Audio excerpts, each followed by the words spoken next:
Las victorias en la Guerra de los 30 años y en la Guerra franco-neerlandesa han consolidado el poder de la monarquía francesa. Francia se convierte en una gran potencia europea, militar, cultural y comercial. En este mismo año, cuando acabó la guerra en el norte, 1678, coincide con el inicio de la construcción de la famosa Galería de los Espejos, que forma parte del lujoso Palacio de Versalles, el cual empezó a ser construido en 1623, en la época de Luis XIII, y con una arquitectura barroca a la francesa, se convierte en uno de los más grandes símbolos del poder y de la vanidad de la monarquía francesa. El absolutismo monárquico está totalmente consolidado. Ahora nada se mueve en Francia sin que antes pase por la aprobación del rey, y el culto a la personalidad no es como ahora y aún no está mal visto, pues con tantos siglos de feudalismo, un cambio en el sistema es bienvenido por casi todos. Pero el problema con esto es que al darle todo el poder absoluto a una sola persona, no garantiza que esa persona o sus sucesores sean buenos para reinar. La realidad es que no hay garantía de nada en este sistema, y al final no hay nada que pueda garantizar que no se vaya todo a la... Con el sistema de la monarquía absoluta, la nobleza se concentra en la corte, a diferencia del feudalismo, que la nobleza estaba esparcida por toda Francia. Estaba protegida por sus feudos, por sus ejércitos privados y por sus castillos. Además, como París es una de las ciudades más grandes de Francia, también es muy difícil de controlar, y es por ello que a pocos kilómetros se construyó un palacio especialmente creado para la corte. Es el Palacio de Versalles. Este palacio es el más lujoso y bello de toda Francia. Es enorme, posee fuentes muy grandes y espectaculares, hermosos jardines. Es un símbolo del poder y de la grandeza de Francia, o, mejor dicho, un símbolo del poder y de la grandeza de la corona francesa.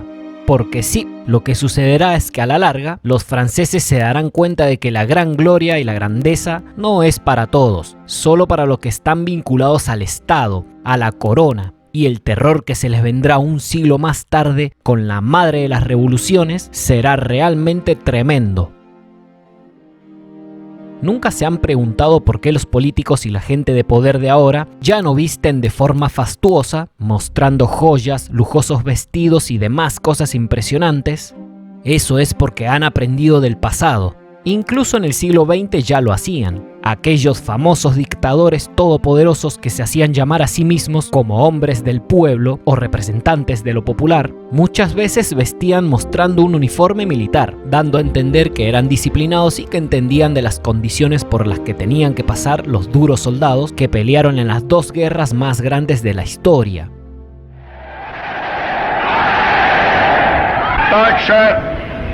Volksgenossen und Genossinnen, meine deutschen Arbeiter, ich bin aus euch selbst herausgewachsen, bin einst selbst unter euch gestanden, bin in 4,5 Jahren Krieg wieder mitten unter euch gewesen und habe mich dann durch Fleiß, durch Lernen und ich kann sagen durch Hungern langsam emporgearbeitet.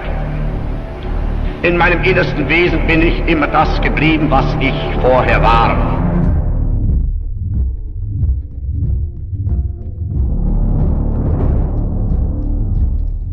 Lo fastuoso, lo lujoso y lo extravagante, adjetivos que clasifican muy bien a las nuevas coronas que están surgiendo en Europa, coronas modernas, absolutas que han creado los estados modernos, son adjetivos y costumbres que las coronas irán perdiendo a lo largo del tiempo, en especial después de las revoluciones que se dieron a lo largo del siglo XIX.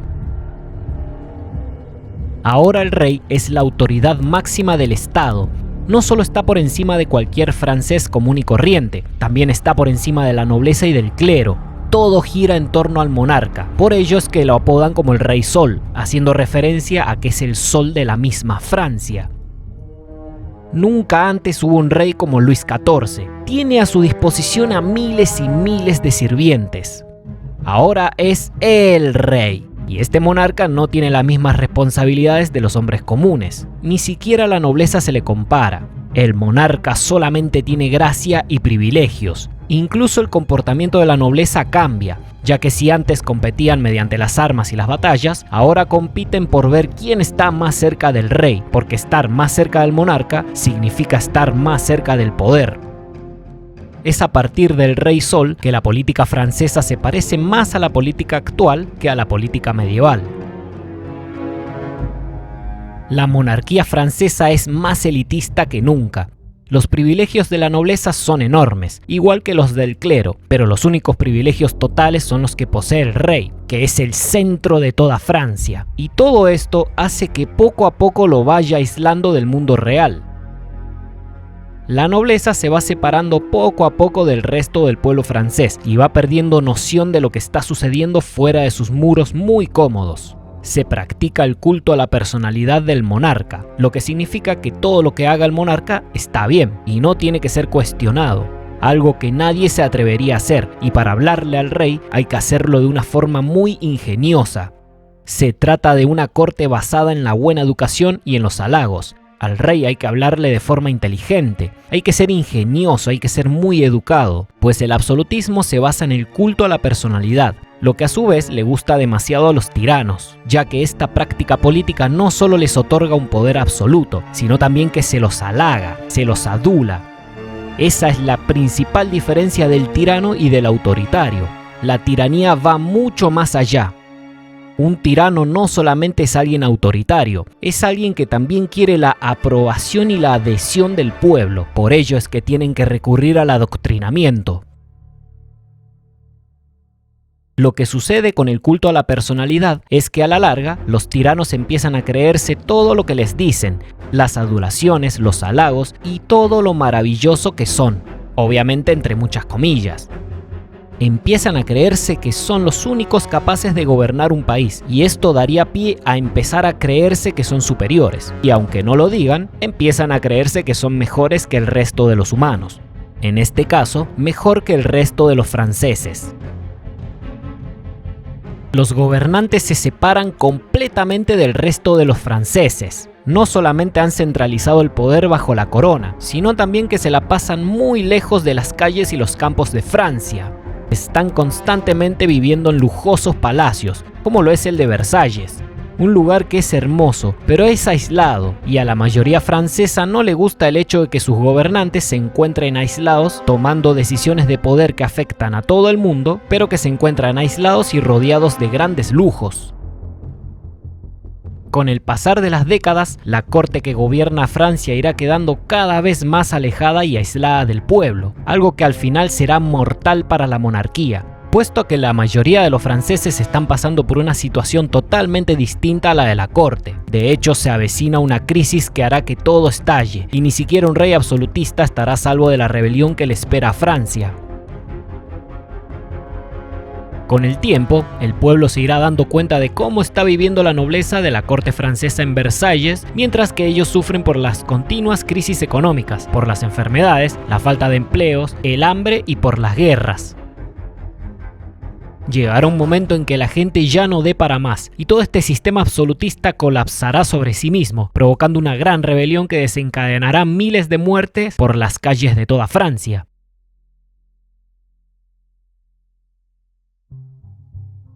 El ministro de las Finanzas Públicas, Jean-Baptiste Colbert, es el encargado de mantener llenas las arcas de la monarquía y también de administrarlas, mientras que la riqueza que va generando se utiliza en mantener la enorme y fastuosa corte francesa, pero también se invierte en el ejército y en ganar las batallas, mientras que el pueblo nada puede obtener de las riquezas públicas y solo están obligados a pagar los impuestos. El pueblo francés, ya sea gente de clase media o de clase baja, es el que está forzado a sostener económicamente todo este sistema, el de una monarquía extremadamente fastuosa, pues las demás cortes europeas, la inglesa, la española, la portuguesa, las nórdicas, las del centro europeo e incluso la de Rusia, son solemnes, son imponentes y poderosas, pero la corte francesa va mucho más allá. Ninguna tiene este enorme nivel de fastuosidad. De hecho, los ingleses ya han aprendido de esto. Lo que vivirán los franceses con la Revolución Francesa de finales del siglo XVIII, los ingleses ya lo vivieron a mediados del siglo XVII, cuando la corona también intentó instaurar un poder absoluto, llevándose por delante a todos los demás ingleses, pero no se lo permitieron, e Inglaterra vivió su propia Revolución Inglesa. Es menos conocida, pero esto no quita que haya sido real. Incluso un rey inglés llamado Carlos acabó siendo ejecutado en medio de toda esta revolución, al igual que le pasará al rey de Francia durante la Revolución Francesa. Por esta razón es que la monarquía inglesa es una monarquía parlamentaria. Allí el poder lo tiene la corona y el parlamento, pero el parlamento está por encima, es el que toma la decisión final.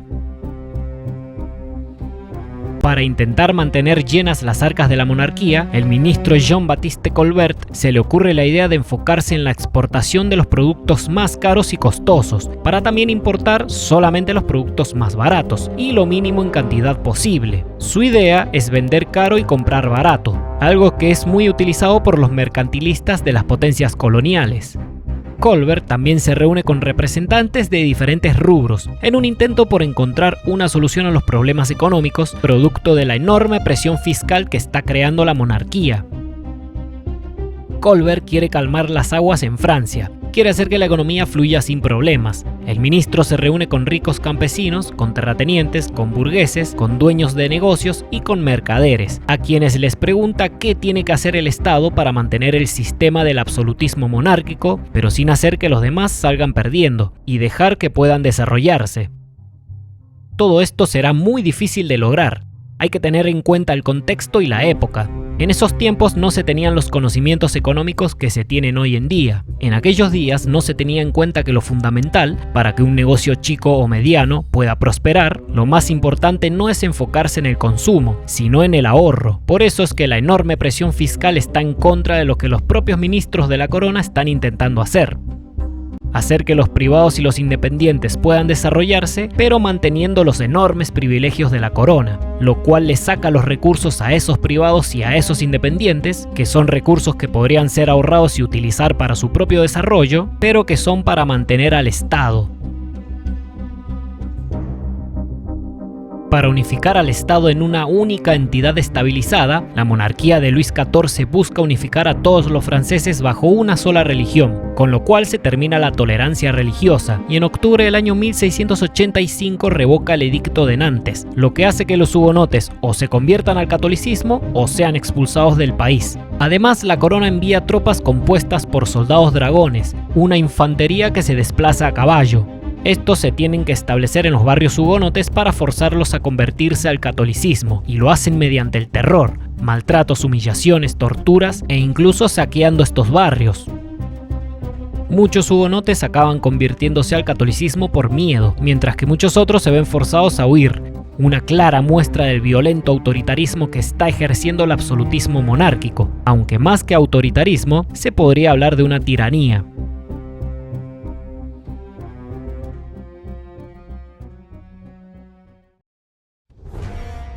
Debido a que la monarquía de Francia ha estado muy interesada en la región este de su reino, territorios alemanes o germanos, la famosa Liga de Habsburgo, que controla la península ibérica, el sur de Italia, los Países Bajos y varios reinos germánicos, crea la Gran Alianza, poniendo a su bando a Gran Bretaña en el año 1689. Esto se hace con el fin de terminar con el belicismo francés en esta zona. La Gran Alianza es el fruto de que Francia haya invadido uno de los territorios independientes del Sacro Imperio Romano Germánico, el Condado Palatino del Rin, el cual es más conocido como el Palatinado. Esto desata un conflicto en el año 1688, conocido como la Guerra de los 9 Años. Francia está intentando crear un enorme imperio al estilo Imperio de Carlomagno, y por ello intenta expandirse hacia el este. Ya han conquistado Luxemburgo y ahora buscan apoderarse de los Países Bajos, de Bélgica y de territorios alemanes del este. En estos tiempos estamos acostumbrados a escuchar o a leer que Alemania creó un gran imperio belicista, un imperio invasivo. Pero después de la segunda mitad del siglo XVII, hasta la llegada de Napoleón Bonaparte y su caída, se podría decir que el enemigo común de toda Europa era Francia.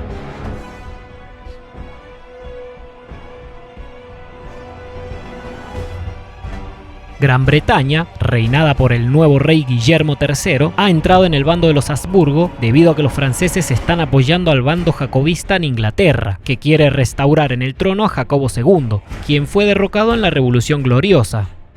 Este nuevo conflicto entre franceses y británicos también se extiende hacia el territorio americano, en donde Francia y Gran Bretaña se están rivalizando el territorio del actual Canadá, y a este conflicto en el Nuevo Mundo se lo conoce como la Guerra del Rey Guillermo. Duras batallas se desatan entre los franceses y la Gran Alianza. En el continente europeo, los franceses luchan contra los germanos, mientras que en los mares y en América luchan contra los británicos, y el poderoso ejército francés que está luchando es el más poderoso del mundo. Es uno de los más modernos del mundo y su infantería ya utiliza la bayoneta.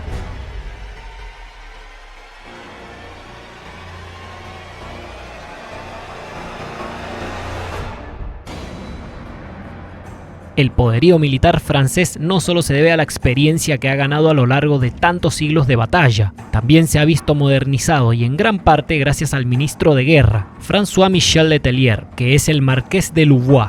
Es un político absolutista que ha sido muy importante en el desarrollo del absolutismo de la monarquía de Luis XIV. Este noble francés contribuyó a la revocación del Edicto de Nantes, también contribuyó a la reorganización y a la modernización del ejército del rey, y lo mejor de todo es que ha abierto al ejército a la competencia para hacer que los más capacitados y los mejores puedan estar ocupando los rangos más altos. A partir de ahora se permite que los militares puedan escalar en la jerarquía en función de sus méritos, sin importar de dónde vengan, y por ello ya no importa formar parte de una familia noble.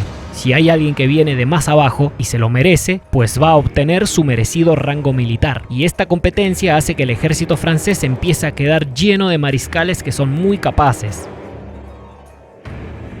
El ejército francés se ha modernizado, su equipamiento es mejor, sus armas y sus tácticas son modernas, e incluso la infraestructura del propio ejército cambia. El marqués de Louvois también dirigió el ejército cuando ocupó la región de Alsacia, que fue anexionada a Francia en el 1681, una de las regiones fronterizas más calientes cuando se trata del asunto entre franceses y alemanes. También participó en una conspiración que provocó la caída de Jean-Baptiste Colbert, y con esto logró obtener el cargo de superintendente de construcciones, artes y manufacturas en el año 1683, desde donde dirigió los trabajos de construcción del Palacio de Versalles. Tras varios años de asedios, saqueos, batallas terrestres y combates navales, este conflicto termina en septiembre del 1697 con la firma del Tratado de Ryswick. El primer pacto se firma el 20 de septiembre entre Francia, España, Inglaterra y las Provincias Unidas de los Países Bajos, mientras que más tarde, el 30 de octubre, los franceses llegan a un acuerdo de paz con los alemanes. Con este tratado, el rey de Francia tiene que devolver las fortalezas de Mons, Luxemburgo y Kortrijk a los españoles, aunque se le permite conservar Estrasburgo. Casi nada a cambio de una década de guerra, pues con tantas batallas, al final las cosas quedan casi como estaban antes del conflicto. Y no solo en Europa, en América del Norte también las cosas quedan igual que antes.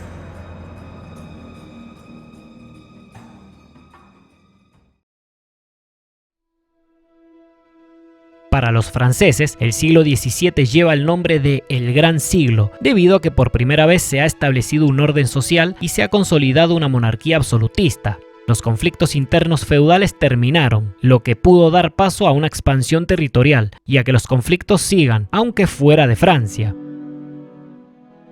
Durante el siglo XVIII surgirá un importante movimiento intelectual, cultural, social, político y científico, uno que hará estremecer a la sociedad completa. Un gran estremecimiento que no vendrá por medio de las armas, vendrá más bien por medio de las ideas, e influirá en todo el mundo, en el pueblo campesino, en el pueblo urbano, en la burguesía, en las clases altas, en la nobleza y el clero, e incluso en la monarquía.